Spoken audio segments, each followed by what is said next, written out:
Hi everyone, my name is Glen Vitale and I'm here to tell you about this past weekend at Sebring. We raced on the club course with our HPDE 2018 Mustang in a track event on Friday.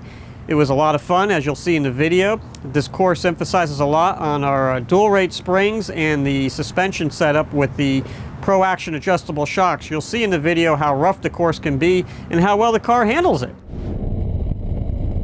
As you can see here, we're braking going into turn 1. This corner you got to be careful when you exit. As you see on the right, there's a lot of tire tracks going off the track because if you put too much power down, you'll spin out there.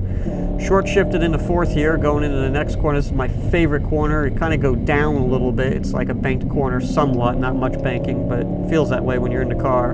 Hard on the gas, up against the rumble strips, hard braking into this corner. This one's a really rough corner. It's hard to get power down. As you see, it's jostling the car all over the place.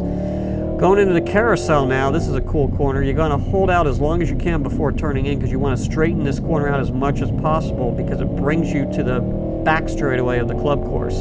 So this straightaway you want to carry as much speed as you can going onto it so you carry as much speed going into the hairpin that you're about to see after this bridge. A lot of time is made up on this part of the track. Hard braking again, usually getting to the ABS, going into the hairpin, back down to 3rd. If we were in a race car, we'd probably go into 2nd so that we could get even a better run out of this corner. Accelerating down the front stretch, as you can see, it's not much of a straightaway, but on Sebring's club course, the Q500 treats it like a straightaway. And that's a lap around Sebring Club Course.